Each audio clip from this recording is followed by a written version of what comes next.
Meaning of head boy. Head boy. Head boy.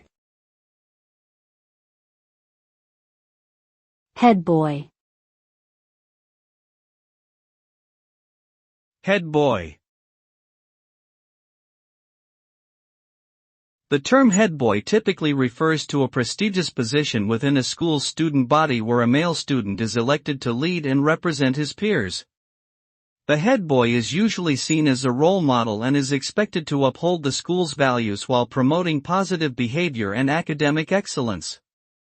This position often involves working closely with the school administration to organize events and activities, as well as acting as a liaison between the students and faculty.